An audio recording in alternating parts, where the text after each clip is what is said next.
Live here live right now from this incredible turn of events. It seems an outbreak of some sort is happening. While we have heard rumors of a virus apocalypse or vast zombies that would attack. And this is something entirely different, folks. People are literally transforming before our eyes into something new. Infected with what they're referring to as the Holy Spirit. There's a virus that's been passed to the masses, growing contagious so that millions now have it. It's a disease without a cure or a serum, and there's no need for a vaccine or injection. There's no inoculation, I hope you all get it. Then just spread it to your loved ones and friends. Get sick with it and give it to the kids who share it with their friends, and bring it home to mom and dad and on again. It's a plague that can save you from sin and deception. I pray it invades and reshapes your vision. I play with these antonyms, followed by synonyms. Speak parables and awaken those listening. Wage spirit battles in the hearts of all doubters. Gathering scenes, shouting louder and louder. Reaching out, branching to all populations and planting the truth to cause transformation. What you're hearing is contagious. We got a sickness whose symptoms include a relentless pursuit of the truth. This infection is infectious. We warn you now, you're listening at your own risk. You're hearing is contagious. We got a sickness whose symptoms include a relentless pursuit of the truth. This infection is infectious. We warn you now, you're listening at your own risk. Used to call me Black Plague, but all I ever do was spread truth and not death. Put knowledge in their heads, trying to suppress me. With medicine called the media, change up the history books. Wikipedia lies, they be feeding you, be making you sick. Truth serum is the only real fix, and I'ma spread it all around like ticks. Spread the Lyme disease, contagious like germs every time that you sneeze. In the air that you breathe, infiltrating your lung. Have the truth rolling off your tongue. This war has just begun. Won't stop till the battle is won. Light of the world just like the sun. I'm a virus infecting the minds of the lost. Wake them up to the truth at all costs. Gonna spread all over the planet. Cannot be silenced. Antichrist is the ultimate violent tyrant. What you're hearing is contagious. We got a sickness whose symptoms include a relentless pursuit of the truth. This infection is infectious. We warn you now, you're listening at your own risk. You're hearing is contagious. We got a sickness whose symptoms include a relentless pursuit of the truth. This infection is infectious. We warn you now, you're listening at your own let's risk. critically think about the world that we live in. From the beginning, we've been lied to and tricked into sinning. The devil really thinks that he's winning.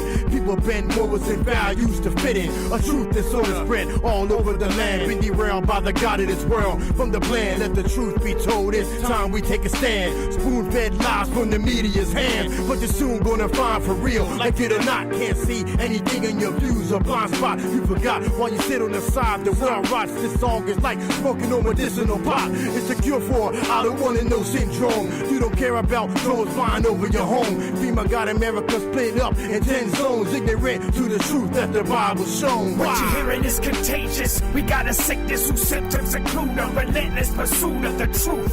This infection is infectious. We warn you now, you're listening at your own risk. You're hearing is contagious. We got a sickness whose symptoms include a relentless pursuit of the truth. This infection is infectious. We warn you now, you're listening at your own risk. The symptoms include an overwhelming sense of peace and joy in pursuing truth. It's spreading worldwide, folks, like a virus through what they're calling the gospel message of Jesus Christ. This is an amazing scene now with people running through the streets, hugging, praying with one another, and praising God's name. This is just overwhelming to see this. This is unbelievable, folks. Wow.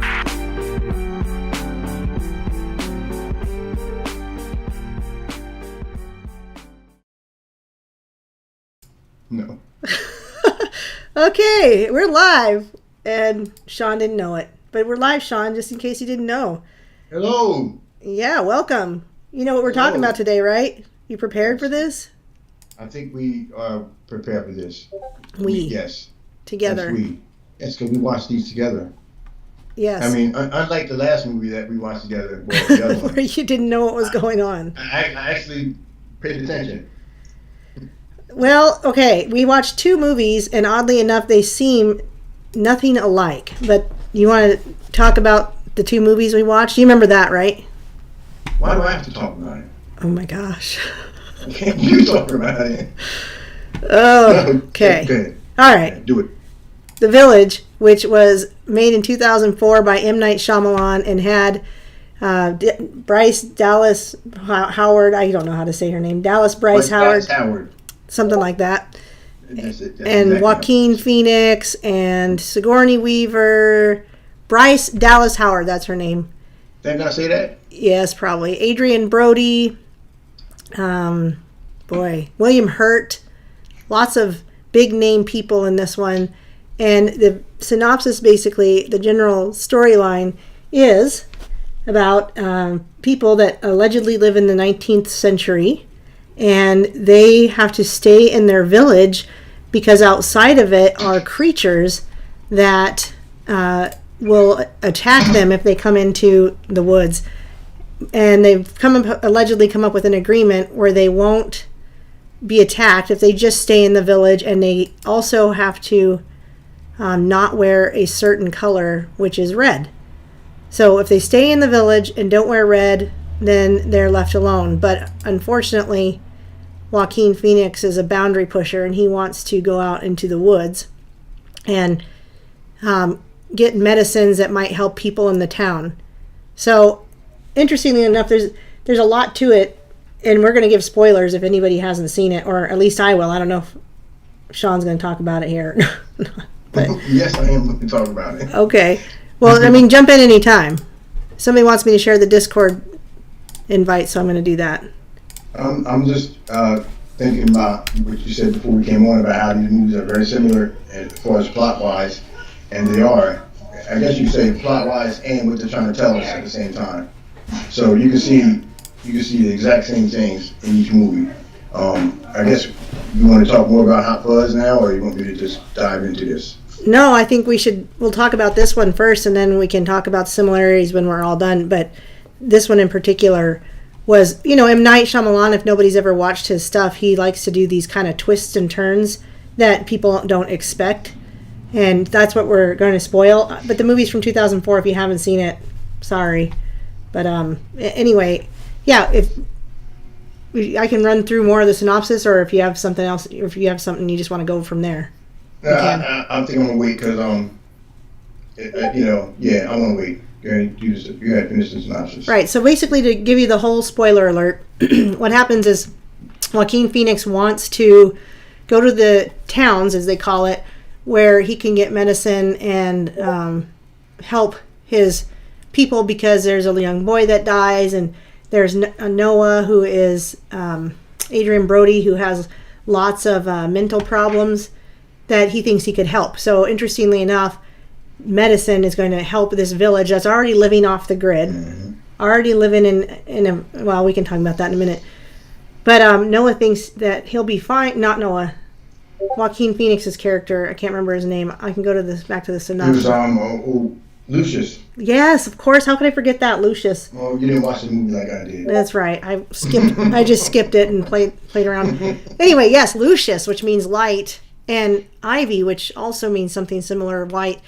And anyway, we'll get to the colors. We'll get to it. So Lucius wants to go to the towns. They say no. There's an elders group that are made up of William Hurt, Sigourney Weaver, and several other characters.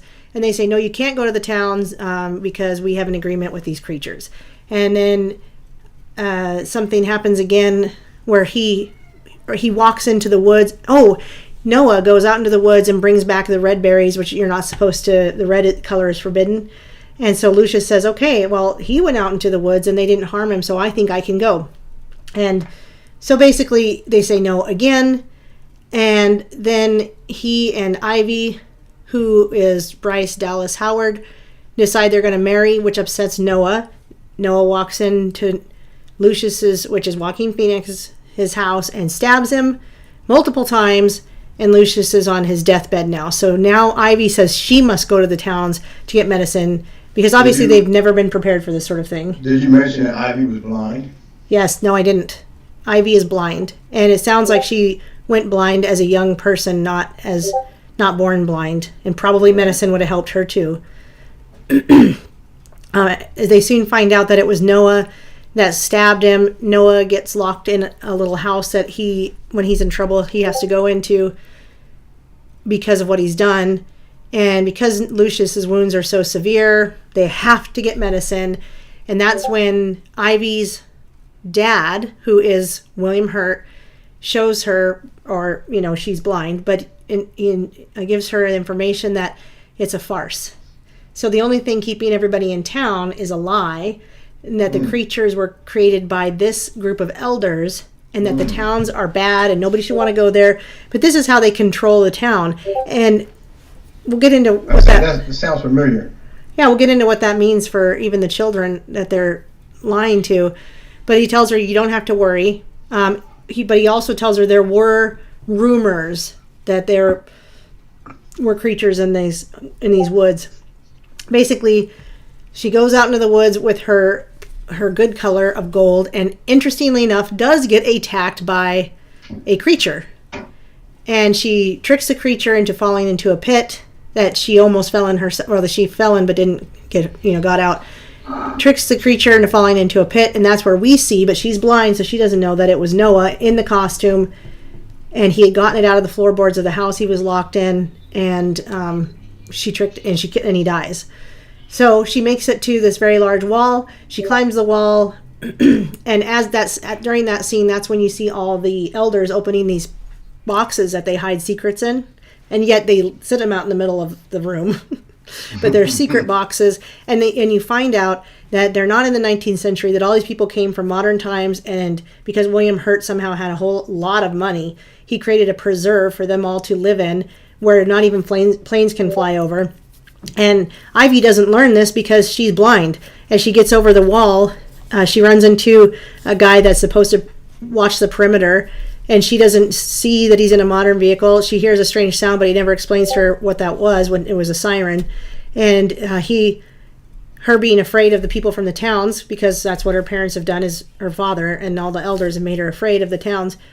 She realizes this guy's friendly and asks for his help, and he agrees to help her. So he goes to a station while she waits and sneaks some medicine, and that's when M. Night does his little cameo, thank you.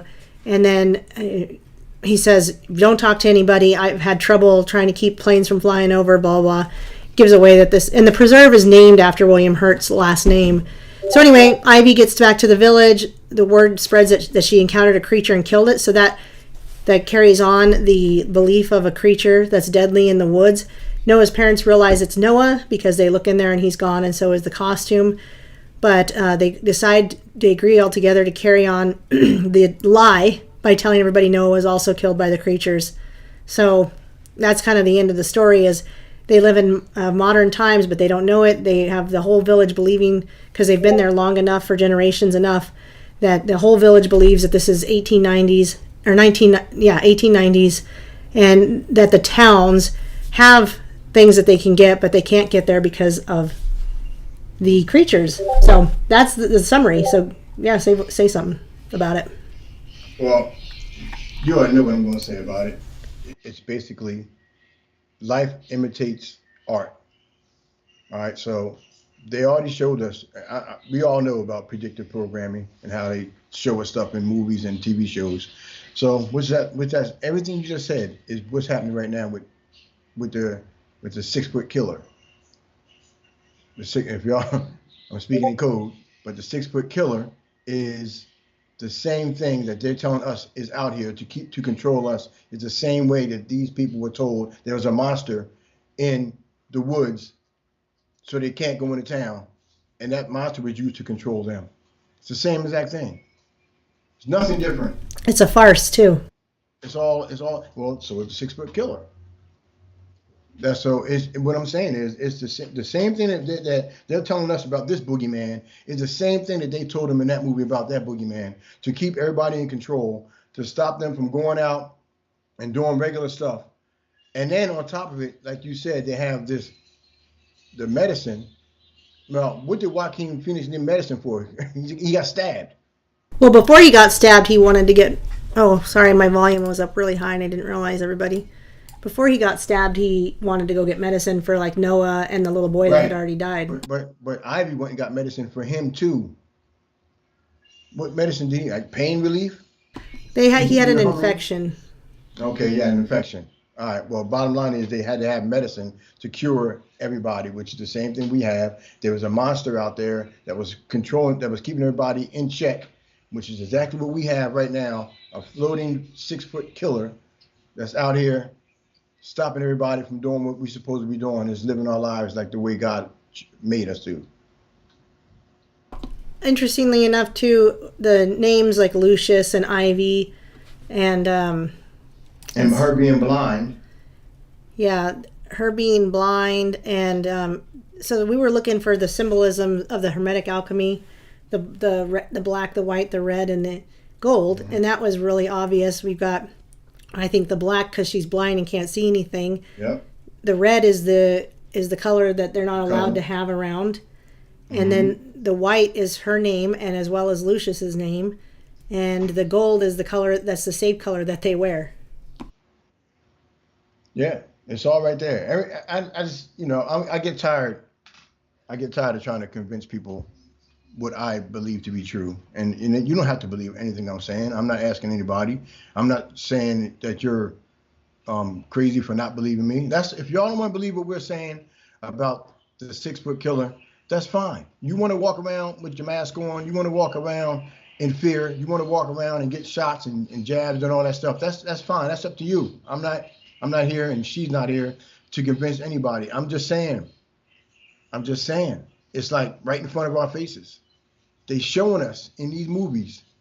They tell us in Contagion, the movie Contagion, everything that they talk about. We never heard the term social distancing, unless you watched that movie Contagion back in 2008, I think it came out. They said it in that movie. They talked about staying 6 feet away. In that movie, it was 10 feet away. They talked about having to wear something to prove that you were vaccinated, had the snake bite. They talked about that. They talked about herd immunity. They showed us in these movies what they were going to do. We don't watch what they're going to do. We don't pay attention to it, and they just do it. And then they say, well, we tried to tell you. It was in this movie. We showed you in this movie. We showed you in this TV show, another TV show called Containment, where they locked everybody up that had some type of sickness, and they put them in. The ones that had the sickness were locked up in a town, and they put a fence up, boarded them in. They were all quarantined. Same thing. We're just getting the same message over and over again, and they're telling us that these things are coming, and we're not listening. So they're able to do whatever they want. Interestingly enough, this village has quarantined themselves from crime.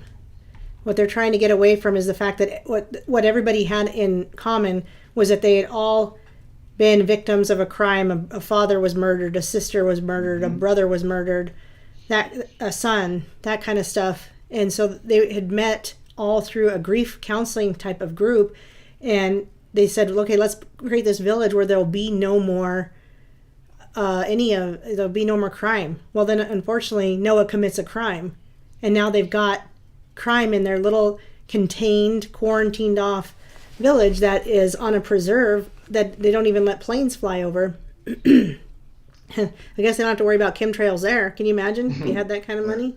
Yeah, you gotta have boatloads of money for that.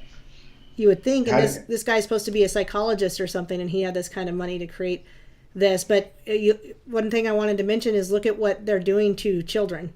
When the creatures come into town, because Joaquin Phoenix breaches the border, everybody is absolutely terrified. And what is the first thing that you think of? Terrifying children into submission with trauma is an MK Ultra mind control, fear-based, trauma-based control. You don't have to be fractured of the mind to have that fear, that trauma to control people. And it's the same thing happening now. You got kids walking outside with masks on their face. Kids in school with masks on, but teachers with masks off. Come on, man. I just can't take it anymore. I'm kind of getting like you. When I see people, I want to snap, but I kind of hold it back like you do. But it's just not. It's hard for me to understand how people can't see that this is not what they're saying it is. I mean, it's not even here. It's not.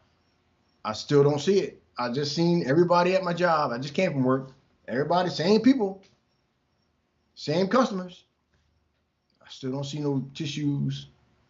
I don't see the sniffling, coughing. When am I going to see something?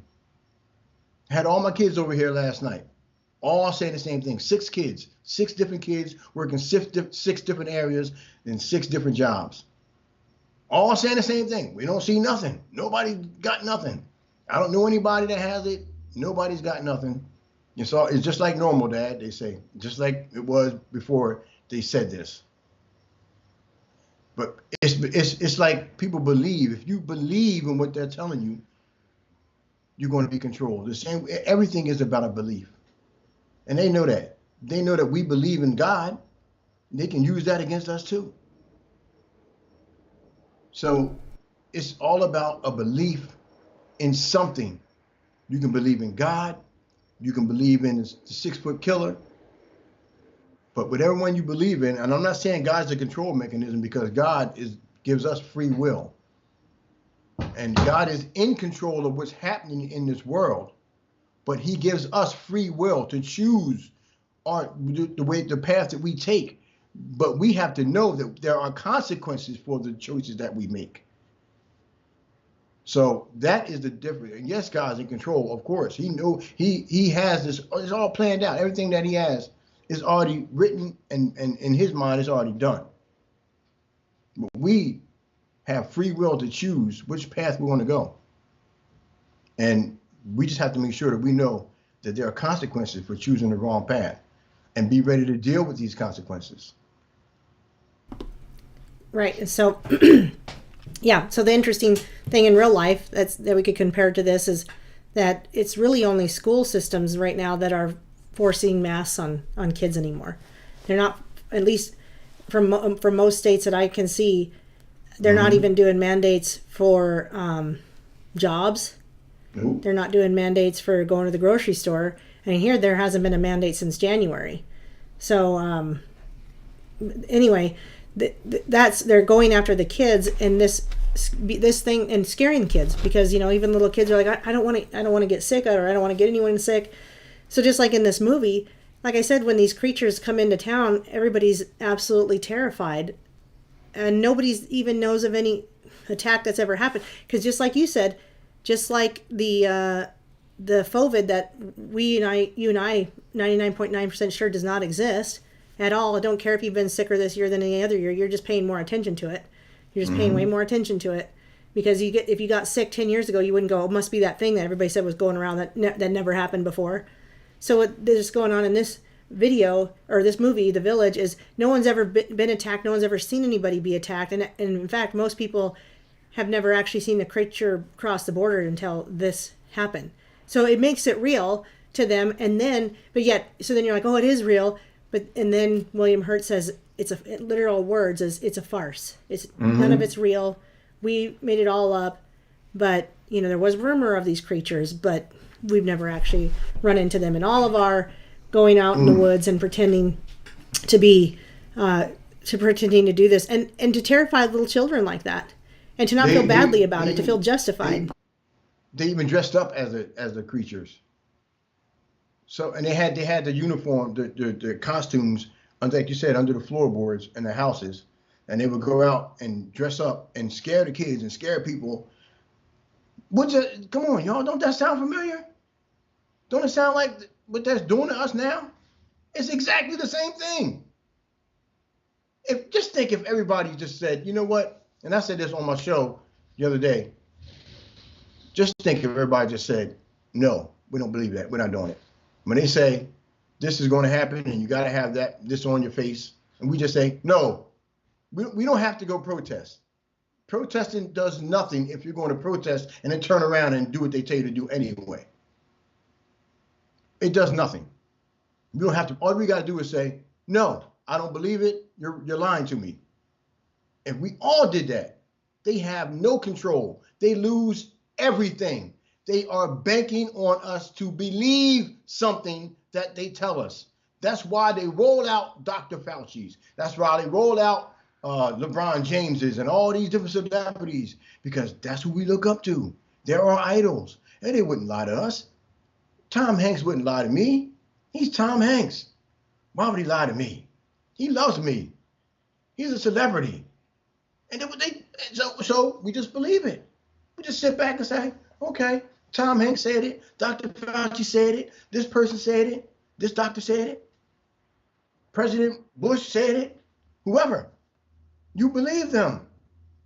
It's a belief. There's no proof. Now you can say the same thing about God. Oh, you believe in God and there's no proof. Oh, there's plenty of proof. The main proof of God is me, is you. Your proof. You're the proof that God exists. How is that? Because you're here. Something put you here. Nothing doesn't make something. You don't make something out of nothing, like they try to tell us. That whole thing about the Big Bang and evolution, all that, they say it themselves, it's a theory. It's never been proven, but you're proof. You can't, if you're walking down in a woods, down a path in the woods, and you're walking down this long path, there's nothing around you but trees, and all of a sudden you come upon a painting on an easel. What do you say? The first thing in your mind is like, who put that there? Not, this came from the leaves. You're going to say somebody put this here. And that's why we're proof of God. Because somebody put you here. I know, I'm sorry. I started to preach a little bit, but. I think that an NPC was asking what the creatures look like. And here's an image of this. They put big claws on them and spikes on the back, and they wear a red robe. And nowhere do they even try to explain what this creature might even. It does have a pig's face. And NPC, you never seen the movie? I don't know if he answers that. I want him to watch it because I know he breaks down these movies like nobody else. So I would love to see his take on it. Yeah, I've told him too to start watching the new American Horror Story. There's not a lot of imagery from the movie, unfortunately. I can't find the picture. If you watch the movie, they do show it straight up what it looks like, and it looks like a pig's face. Yeah, I'm pretty sure that's what it is. And then, they have to wear the color gold to protect themselves. You could say yellow. But anyway, pretty good. They say gold. Don't they say golden? I thought they said gold in the movie. They may have. I'm not even sure if I would recall that or not. I don't remember, but it's gold because that's the color they paint on everything. And again, we're looking at the hermetic alchemy of things, and that's very obvious. They only come seems like they only come at night too. And the NPC pointed out that Joaquin Phoenix rising out of the ashes is going to be similar. And we'll get into names because interestingly enough, in Hot Fuzz, the names are interesting that Simon Pegg chose for the characters. Pretty funny.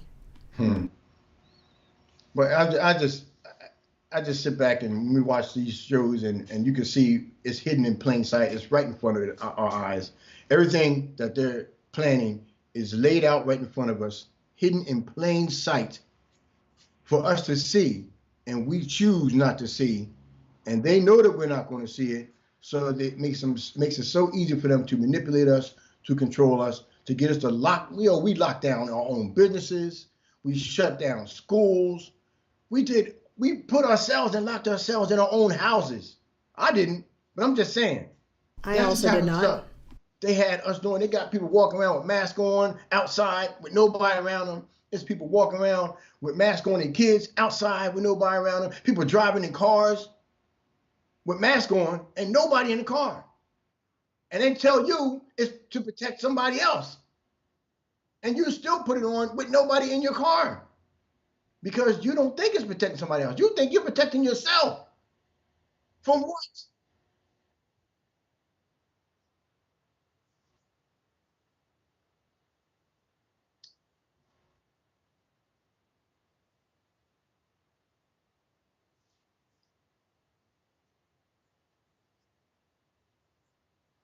I'm muted. I was saying about a gal when I was in Thermopolis, Wyoming, that I would say there's somebody in a mask saving lives. I would say it all the time, like kind of under my breath or just to my family. There's somebody saving lives. They've got a mask on.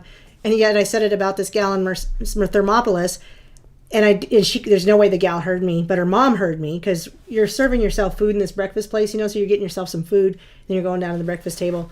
And I said, oh, there's a lady in a mask. She's saving lives. That's all I said. I didn't say, oh, look at that idiot, or what a moron, or how stupid, or she's ugly, or she looks like she's got problems. All I said was, she's saving lives. And the mother gets mad at me and says she has special needs. So then I said, then shouldn't she be wearing the mask all her life? If she needs it now, then she would have needed it all her life. And the mother starts crying. I mean, I'm not kidding, starts crying. And then I start to feel bad because I'm like, I didn't know she was special needs. But then I'm like, should I really feel bad though? Because I'm not making fun of her for her special needs. And her mom starts crying that she's tired of it being picked on or something like that. And I'm like, well, maybe don't put the mask on. Right. You know, nobody else, the family wasn't wearing them. The mom and the brother weren't wearing masks. She was. Just the girl with special needs. So I'm like, now I've got to determine, if somebody has a mask on, are they special needs? And I can't say anything? Is that... Right, because what special needs does she have? Who knows? If she had autism, does the mask help with autism? What special? Well, no, because needs, they're vaccinating the crap out of their kids, and that's what gave them autism in the first place. Right. And when you talk about a kid with special needs, you're not talking about somebody with a disease. You're talking about somebody with some type of mental issue. So how does the mask help that? It makes her more crazy, is what it does. Interestingly enough, I apparently upset her so much that she wouldn't eat. Her family came back. So my nobody even in my family had heard what happened. They just saw this guy get up and stand up and say to me, "Are you happy?" or "Hope you're happy now," because the girl starts crying. The only way she could have known I said it was her mom had to go tell her. Mm-hmm. And I'm sitting here going, I kind of feel bad, but at the same time, I just looked at them and said, "Look, I'm not responsible for her feelings or yours. I'm not, and I'm sorry. I'm sorry that she thinks she can't eat because of this comment." And I prayed for them that they would move on without offense for the rest of the day. But at the same time, I'm not responsible for their feelings. And what I said wasn't evil or mean. It wasn't mean-spirited, because I say it as a joke all the time, and my kids do too. They say, "Oh, look, Mom, that guy's wearing a mask. He's saving lives." And then we laugh about it and move on. We don't ridicule and point fingers and make a big deal out of it. So, anyway. Let me just jump on. Can I jump in there real quick? Yeah, go for it. Why is that a big deal? If you say somebody's saving lives, if they really believe that they're saving lives, they should be like, yes. Yeah. Why are they happy about that? Why get upset? I guess that's why I brought it up in the first place, because that's what they say they're doing, is they're saving others' lives, and you're reminding us that they're not wearing it for us. They're wearing it for themselves. Yeah. And if they weren't wearing it for themselves, and it was like, yeah, we are saving lives, thank you. They should say that. They should be like that. But they get upset because that's not why they have it on.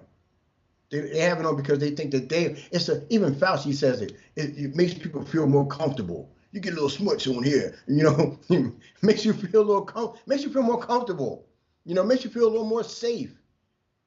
And it doesn't do anything. It don't do nothing, because there's nothing out there to do anyway. Come on, man. The whole 6 foot thing just blows my mind. 6 feet, and then that's it. And it's okay. I can go 6 feet, and that's it. Speaking of which, I had a swim meet for my daughter, and apparently the swim meet people are really rigid about masks. And I went without one, and they said, "Do you have a mask?" And I said, "No, we don't wear masks. I don't have one." And she's like, "Well, then I need to take your temperature." And I'm like, "Please don't." But then I'm like, okay, I'm getting a little too worked up about this. And then she said, "Well," I said, "Do you have masks?" And she goes, "No, I don't have any." And she goes, "But if I can take your temperatures, then I'll let you guys in and don't worry about it." We were me and my dad and my daughter were the only 3 people in this entire swim meet that didn't have a mask on, because everybody else was complying to the T.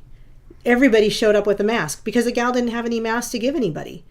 And she was shocked that I wasn't used to wearing one. You don't have one in a mask? Meanwhile, there's a volleyball game or tournament or something going on directly next door in the same building, and nobody's wearing a mask. Not the spectators, not the players, nobody. Directly next door. Just one door swing away. The funny thing about your story is, I went to the dentist. What was it, last Thursday? I went to the dentist last Thursday, and the lady said, "I have to take your temperature." So she took my temperature, and I said, "Can I take yours?" And she just looked at me and laughed. And I'm like, "Well, you took mine. How do I know you ain't got something? Just because you've been in here? That means you don't have it now? You had your temperature taken this morning?" That doesn't mean nothing.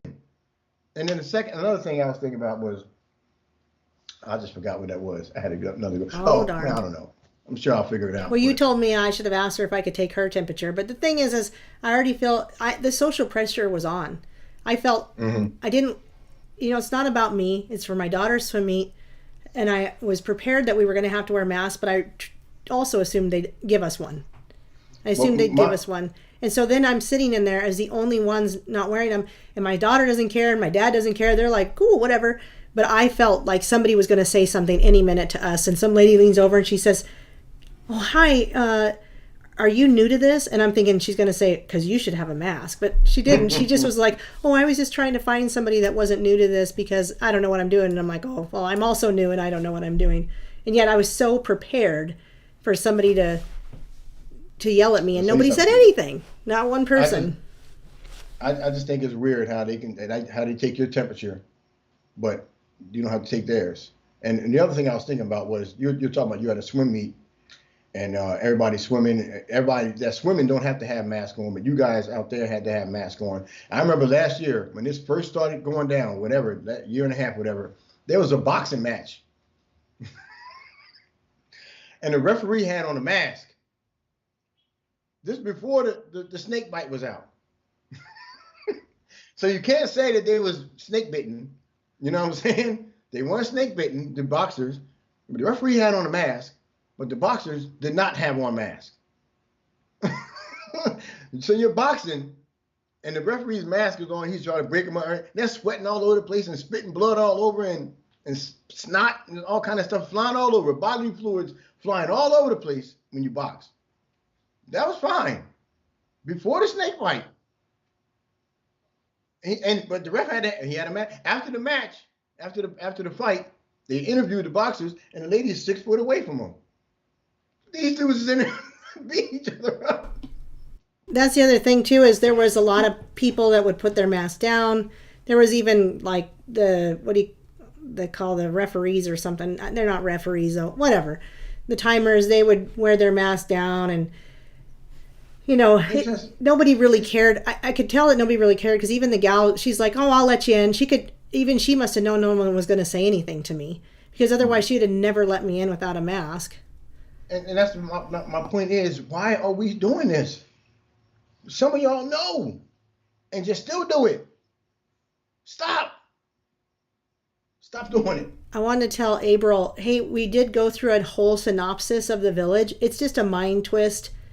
It's nothing M. Night Shyamalan has ever done has been, I think, overtly scary at all. I mean, I haven't watched every single movie he's made. Well, there was one that was pretty creepy, but What was that one? I think it was called Mama, maybe? No, that's not it. Not Mama.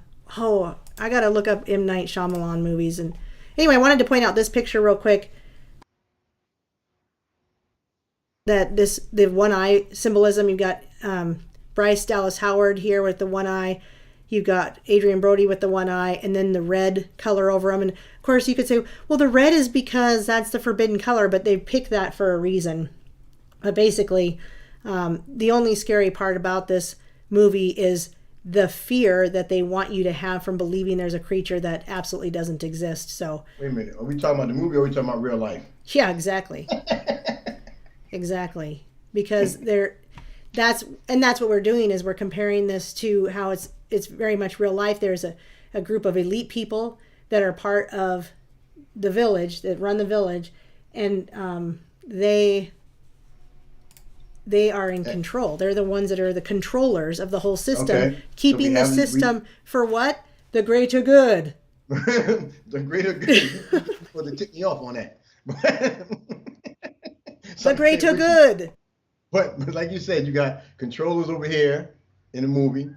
You know, the elite people that are controlling everybody and everything. And in real life, we have the elite people over here that are controlling everything. And then you got, go ahead, keep going, because I'm just going to swing it back and forth. It's the same exact thing that we're living is that movie. What we're living right now is that movie. The fear going around is that movie. The boogeyman in that movie, we have a boogeyman in this movie. The Visit was the one I was trying to think of. It's kind of creepy. And Split. Saw that. Split was creepy. Split is also creepy. I don't recommend Split or The Visit if you're going to watch M. Night Shyamalan movies. The Happening, boring, but probably a lot to it. Signs, very interesting. Unbreakable was one of my favorite movies that M. Night Shyamalan ever made. The Happening. What was The Happening? What was in that? The Happening was about, basically what we're seeing now. Creatures, a wind that kills everybody. Hey! Yes, that's right. Another 6-foot killer. Oh, more than that. It was out everywhere. And then you couldn't walk outside and breathe. You had to stay in the house and hold your nose and paper clips up your nose or whatever. That's right. It was much that. That is exactly what it was about. It was a killer wind that was coming through and killing everybody. And it was making them kill themselves. Remember? They would get some type of sickness and go up on. Remember, they had the guys up on the roof, the construction workers, and they would just walk off the roof and just everybody's committing suicide. Wow, I should watch that again. Let's watch it, me and you. Let's do yeah, it. We're gonna have to. It's Zooey Deschanel, John Leguizamo, Mark Wahlberg. Anyway, according to reports, citizens in the vicinity of Central Park have suddenly and inexplicably begun seizing up just before killing. You're right, just before killing themselves at whatever means are at their disposal. You know what else was like that? The bird cage. No, not bird cage. What's it called? Bird something. I don't know. The one that the gal just did, who is probably a man. Somebody's gonna know. The Happening is what we're talking about right now. The phenomenon begins as spread and talk of terrorism fills the airwaves, of course. And anyway, it's in the air. It's just completely airborne, whatever it is, and it blows like a wind, which is like the bird, whatever it's called, something where they all have to wear blindfolds because if they see the evil, they'll kill themselves. Bird Box? Bird Box. I never seen that, but that's it. No, I didn't see it. I just know the synopsis of it. Sometimes I don't want to watch these movies. I'm like April, who says I don't want to watch these movies. And I just read the synopsis. But The Happening would be a good one to watch again. I felt like when I watched it when I was asleep, so it seemed really slow. But yeah. But The Happening wasn't real scary and gory enough. Well, no. It wasn't gory at all. I mean, it did show the guys walking off the building and dropping down, but it didn't show them like crashing down and splattering all like Hot Fuzz. It wasn't that bad. So I mean, it's something that I don't know if it had that much cursing in it even. I don't know that they ever have cursing in any M. Night movies that I've seen. I'm not an M. Night specialist. I'm not an M. Night expert, but. You mean tell me Samuel Jackson ain't say nothing like, "You gotta stop effing around"? I don't think. Yes. Oh, in Glass. That's right, because he's in Glass and Unbreakable. Yeah, maybe. Like, he was yelling, "You gotta get out of here." I'm hitting all the screens. I'm hitting all the wrong screens. What am I doing? Oh, here we go. What's wrong with you? Yeah, one of the best movies M. Night has done is Unbreakable, which is followed by Split, which the third one is Glass. And also, look at the imagery for Glass. It's shattered glass. You've got Mr. Glass wearing purple. You've got the Split guy wearing gold. And you've got Bruce Willis wearing green in the Split glass. Anyway, me and NPC talked about it on Saturday. If anyone watched our 3 hours and 45 minutes of live, he the man. Yes, he can go. I'm doing all that. He got that. All right, let's talk about Hot Fuzz. Hot Fuzz. I gotta find that part. Hold on. The great, the good. Yeah. Hot Fuzz is a funny movie, not scary, but gory, and there will be swear words. So don't watch it. Okay. Sergeant Nicholas Angel, Sanford Police Service. Oh, this is too long. I can't show this one. I'll get some kind of. They'll take us down. I see we have visitors. No. Here we go. Come, Sergeant. You should be ashamed.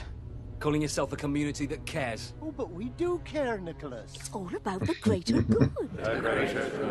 How can this be for the greater good? How can this be for the greater good? Shut it! That's people wearing masks to help to save other lives. That's the same thing. It's for the greater good. I'm doing it to save lives. All right, so this one is about a cop named Nicholas Angel, who is Simon Pegg, who is the writer and director of most of every one of his movies, probably every one of his movies. And he is London's finest constable. With his arrest record is so good that they don't want him around anymore because he's making everybody else look bad. So they send him to the small town of Sanford, which is very quiet, which bums him out. So he goes to the pub on his first night there and sees that all the patrons are underage kids and arrests all of them. And also arrests his new partner without knowing it, Danny Butterman. And that guy is in all of his movies too. His name is Nick Frost. And if not all of them, almost all of his movies. And anyway, he imagines that working. And what's so funny is the whole time I'm watching this, I'm thinking they're not even allowed to carry guns. And yet this guy, Danny Butterman, Nick Frost, is always acting like Nick Angel, who worked in the city, must have been doing this kind of Point Break Bad Boys kind of scenario wherever he went. But anyway, he only gets calls for like chasing a swan and then runs after a shoplifter. I mean, he does get to the fun part of course, being a thief of guns of somebody who's a local farmer. And they joke in it. They say every farmer and his mom has a gun. And later you find that's true because one of the farmer's moms pulls a gun on him. But anyway, all sorts of interesting characters with funny names. You've got Mr. Merchant, George Merchant, who's the first. Now here's what happens. There's a whole bunch of murders that go on ultimately in this tiny, quiet town. But interestingly enough, everybody that's on the police force couldn't care less, and they think everything's an accident. So George Merchant's house explodes. It's just an accident. Then two people that were driving somehow hit a sign or a line or something and cuts their heads off. It's just a crazy accident. I don't remember their names. Church guy. Right. Then the guy who's a reporter is named Tim Messenger. And he's going to tell Simon Pegg, the character Nick, something, the cop, he's going to tell him something good, but he gets killed because a piece of the church falls on his head. Steeple. Part of the steeple. And it's just an accident. But anyway, Nicholas is like, no, these can't possibly be accidents. They're all related. So then he goes to the flower shop to buy a gift for his new partner. And the flower shop lady gets killed with her own shears, but he actually sees the killer, and the killer's wearing a cape. So he chases them, but they all still think it's an accident and she fell on her own shears because nobody in that town. Now, here's the thing is, these two movies are interestingly similar. Whether you see it yet or not, we'll tell you why. But anyway, Simon Pegg says this must be more than one murder, and he finds out that's confirmed, as you saw in this clip where they say the greater good. Come, Sergeant. They're doing it for I'm playing it one more time. Calling yourself a community that cares. Oh, but we do care, Nicholas. It's all about the greater good. How can this be for the greater good? How can this be for the greater good? Shut it! It's all about the greater good. They're just trying to help the community, which is, again, what we're seeing with The Village. It was about the greater good. There was a certain group of people deciding what was right for their community. And something like real life. Yeah. And so while this is a funny movie, it's actually much gorier and there's curse words. So I would recommend The Village over this any day. But it's funny because this group that he finds out are called the Neighborhood Watch Alliance, the NWA, which is very close to the NWO. They are doing chanting, which realistically they're clad in dark clothes. And it turns out that he thinks that they're trying to stop a property deal, but really all they're trying to do is they want to be like recognized by some group as the best town in all of Great Britain or something. They get some kind of award if they can keep their village looking pristine. And so they they take out the people that they think are causing problems to the town. And anyway, he ultimately arrests them all, and they have like 6 endings where somebody comes back alive. Oh, he's coming back. It's a very funny movie, though. If you can stand some curse words and some gore, it's a pretty darn funny movie. And yeah, anyway, the main city he was from comes back, and they want him to come back to work, and he says no, and he decides to stay to work with his friend Danny, who, by the way, Danny's dad was the head of this elite group. But anyway, all that to say that the funny part that's ironic, not haha funny, is that it's almost the same storyline. It's an elite group of people trying to control their village, their town, for what they think is the greater good for everyone involved. The only difference is one of them is using the monster, the other one using accidents. Yeah. The only difference is in one of them they're scared, and in the other one they just think they're happy accidents. I don't know. Yeah. It's pretty. I like how you brought that up when we first started, the show, before we came on air, how they're very similar, and that is so true. I never thought of it like that, but it's definitely, it's the same thing that the village is talking about. How you got like you said, the elite group of people that are using something, a lie, to control the masses. Saying that's what happened. I'm about to mute myself as you start going off, because I know you don't want to hear that. Stop it, boy. But if it's the same thing. You got an elite group over here that's controlling people. You have an elite group over here that's controlling people with accidents, which is the fear part. Over here is the monster, which is the fear part. And for us, it's the 6-foot killer. It's the same. They just running the same playbook. And these directors that make these movies, they know the playbook. Yeah. They're in Hollywood. So they know what the playbook is. And some of them are instructed to say, do this. Make a movie about this. What's that movie about staring at goats? I can't remember. What's that? Men Who Stare at Goats, about Jedi. The concept came from the CIA. The CIA told them the project they were working on and said, make a movie about this. And that's what happened. In fact, you can prove that the CIA has been infiltrating and guiding on movie scripts for a long time. And now, and Simon Pegg is funny. His movies are funny. I find them, from the ones I've seen, are pretty entertaining. But at the same time, it's the same plot line, the same story as we're seeing with The Village. And it's funny, look at, he has 777 on his patch on his shoulder, and his name is Nick Angel. That's his name in the movie. And so he's supposed to be like the savior or something, I don't know.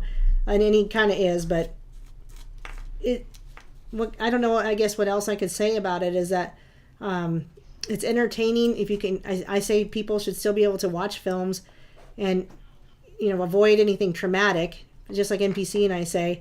But that's why a lot of times we watch it, because, again, like NPC said the other night, is put on the full armor, pray the full armor, and then if it's traumatizing you or making you feel bad or icky, turn it off and just don't ever watch it. Don't worry about it.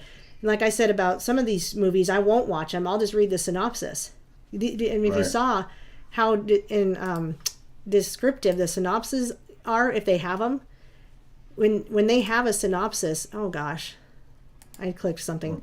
When they have a synopsis, it is almost, it is the whole movie pretty much right there. It tells you everything. It spoils it, gives you the ending almost play by play. That's pretty detailed. So you can get a synopsis and never have to watch a movie and to be able to make these comparisons. But if you're able to and want to, you can enjoy it in this way, and you can go, wow, that was funny, or wow, that was a crazy twist, and look at how these two are alike and how much it applies to our world right now.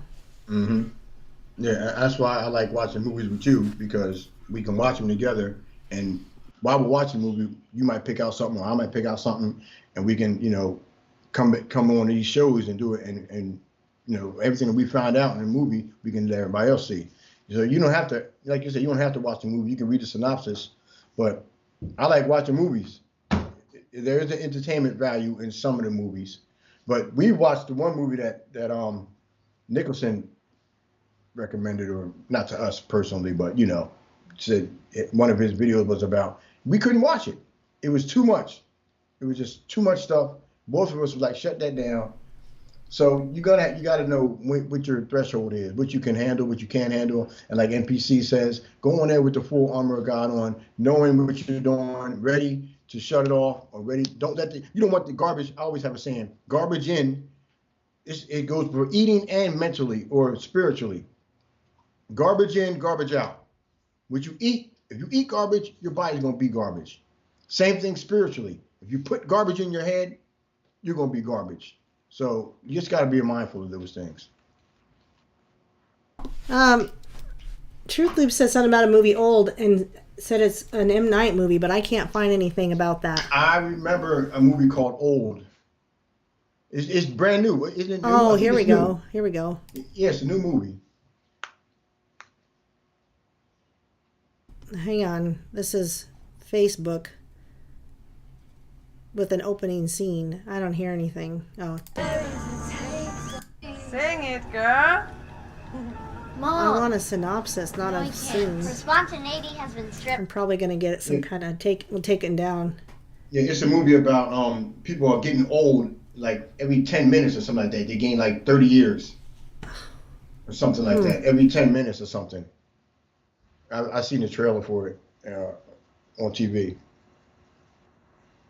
Let's see if this is a trailer. Always the kids in the movies that I make are reflective of the ages of my kids. So like in Signs, Abigail Breslin was 5 and Salika was 5. So like Abigail and Salika went trick-or-treating and on the set of Signs. And in Split, they're teenagers that get abducted that are, you know, late teens, and the girls were late teens at that point, and you know, everything kind of mimics where they're at. That's just where my emotion is. That's where when I, you know, go home and they tell their stories of heartbreak or this or troubles or their aspirations, I can't help but see it through their eyes.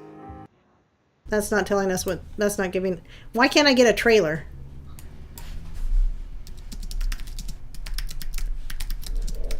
Let me see. Oh, here we go, finally.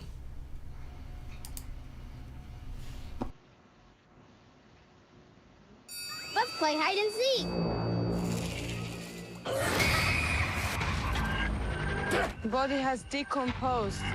How quickly can that happen? 7 years. But she just died. What's happening to us? Every half hour is equivalent to 1 year of our lives. You have wrinkles. Where are the kids? He was 6 years old this morning. We're running out of time. Only in theaters July 23rd. I don't know. He's Trent, I'm Maddox. Let's play hide and seek. I don't know about that. I'll watch it. Unfortunately, the kids aren't kids anymore. They turn into big adults, so that'd be sad. That'd make me really sad. Interesting. Yeah, I haven't watched it. It must be a newer one. Yeah, it just came out. Oh, this year, huh? Yeah, this year. Oh, well, we know everybody gets old really fast. Spoiler. Yeah, I wonder what. What did Truth Loops? Why did he bring that up? Like, is that or he or she? I don't know which one, but I think Truth Loops is a he. Okay, why? I think you'd enjoy it. Like, much to glean from it. Well, there's probably a lot more going on than them just getting old, obviously. So now we're gonna have to watch this one as well as The Happening. Yes. Again. I don't know if this trailer is going to tell us anything more. It's only 30 seconds. What happens to her mom? I don't know. Right, same thing. Same trailer. Oh. No kids allowed on the beach? What? Here's a longer one. Oh no! Oh no! We never leave each other. Nothing separates us. Are we there yet? You said 5 minutes. Technically, it's been more than 5 minutes. Let's just all start slowing down.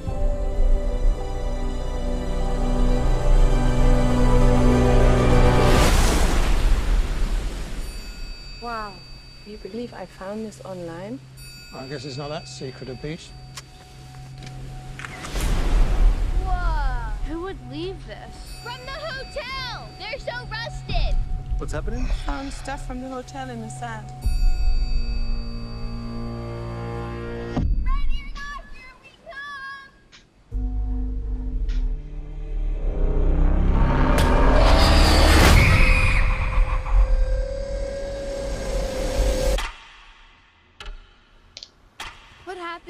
Mom, I don't know. What happened to her? Body has decomposed. How quickly can that happen? 7 years. But she just died. Wait, where are the kids? Trent! Kara! Come here! Hey, have you seen my children? Mom? I'm right here.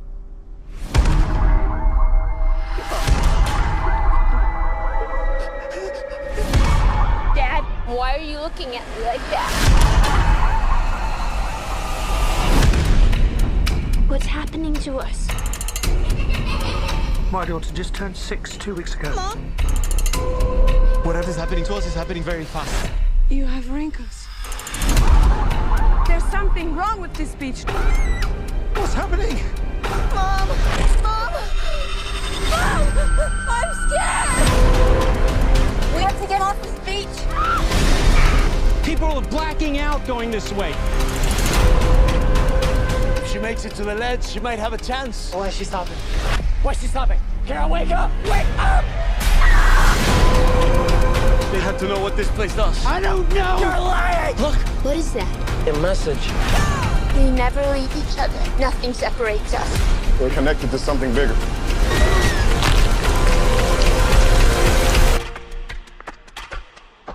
Oh no. We're here for a reason.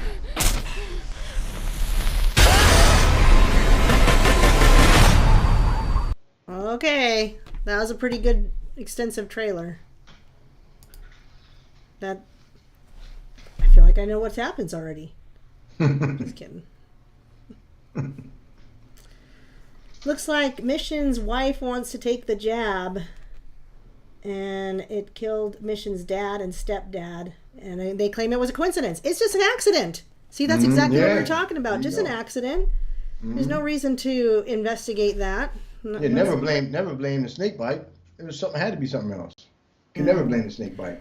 That's where we're at now. That's unfortunately the situation that we're in. Is the people that don't see it, they believe in it. They believe in the 6-foot monster that wears red, that is for the greater good. The greater good. No matter what, they want to believe it. The And greater it doesn't good. matter. It doesn't matter what we show, say. It's just too late. It's too late. And they know it. The people that are portraying this thing, they know it's too late. All right. Well, we could go on about and complain about the 6-foot monster and the jab, but do you have anything else you want to say about these two movies? No, I mean, we covered it pretty well. I just like that how you brought them together, how you showed how they're both the same storyline and they're both telling the same story. And if we can't see what's happening right now, like I said, it's just too late. It's nothing more. They're showing us everything they want to show us. They're giving us everything that we should be able to decipher on our own. They're just showing us. It's right there, and we don't want to believe it. We want to listen to what they have to say. So I don't know. I'm good. Mission goes on to say, my wife reacts in rage when I try to read scripture.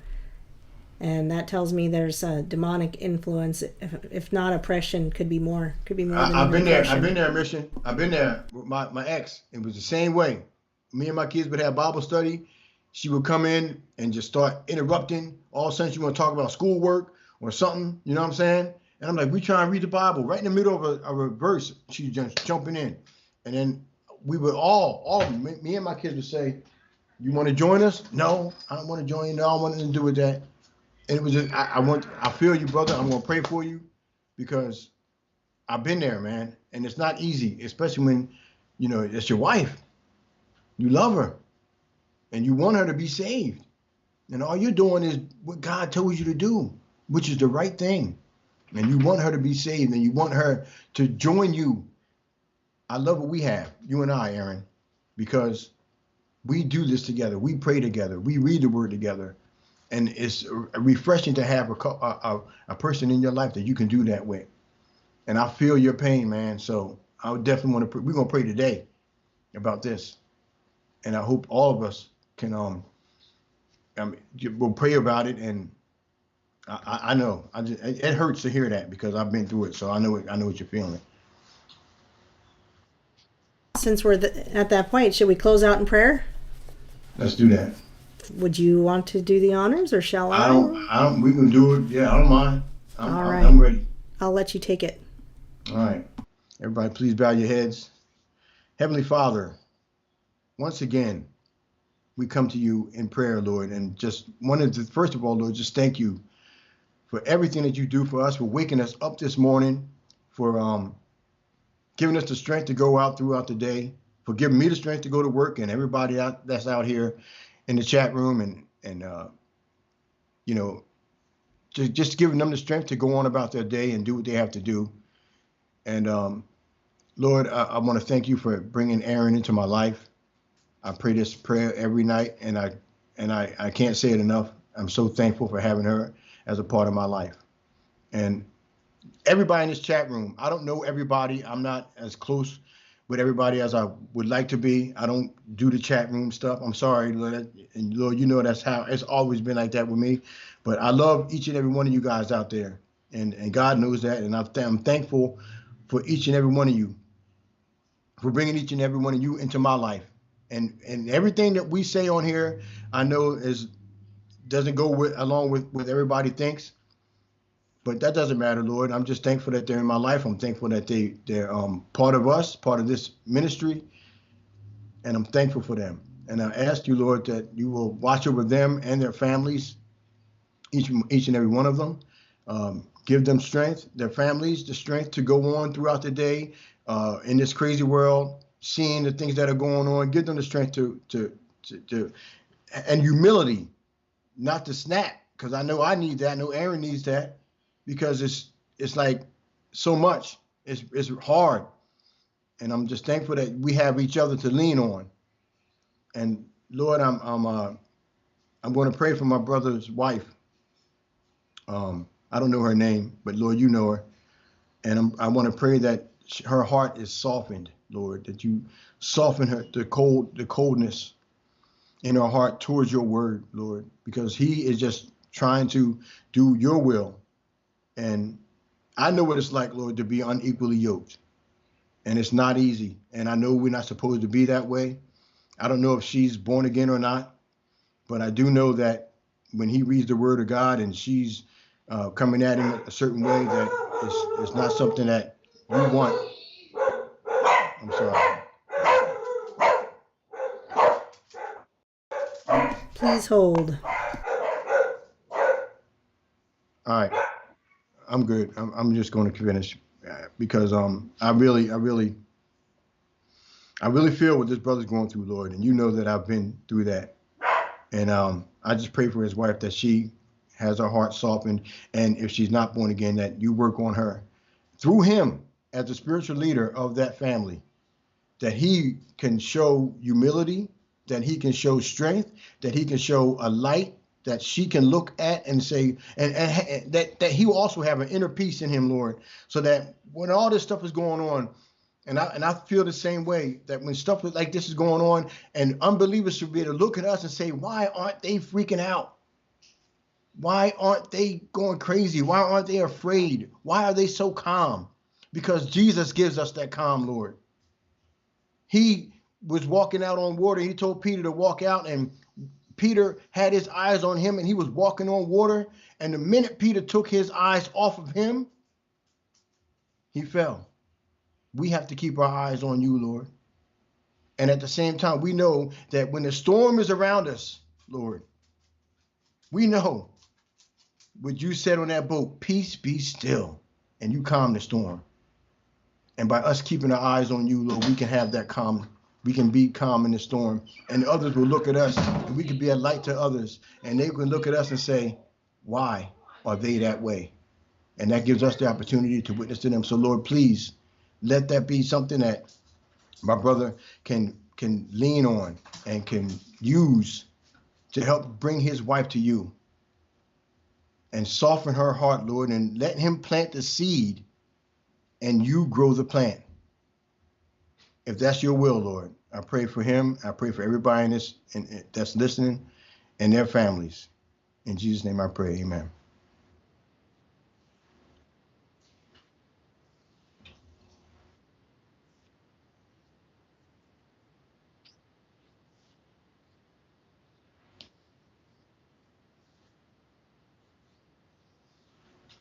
I was muted, and I said thanks for coming if you're in the chat. Thanks for the prayer, and thanks for listening to us talk about these movies, because we enjoy watching these movies, but you don't have to watch them because we'll watch them for you, and we'll give all the spoilers. So without any last comments you want to make before we say bye-bye?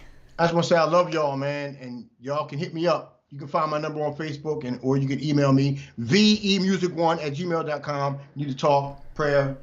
I might need to talk. Is that V as in Victor? V as in Victor. Victory. VE1. Music. VE Music. Oh. 1.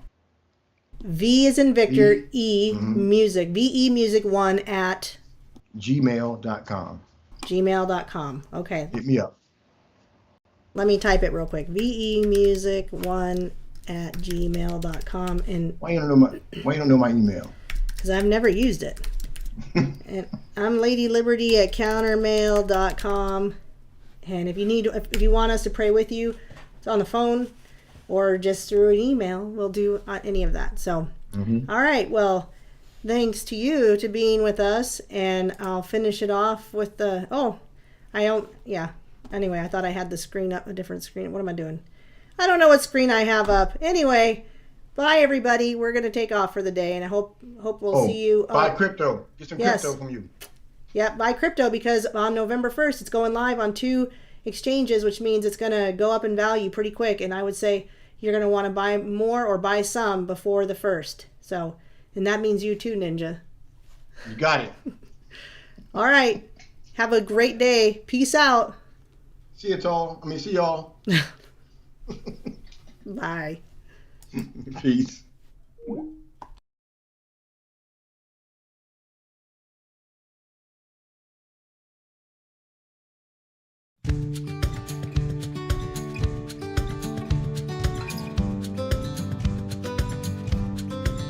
I kept my head low and I walked that narrow road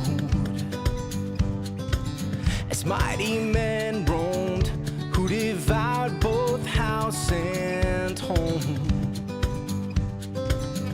But I won't forget that day you made yourself known. You said the end has come for men, but hang tight to me with your family.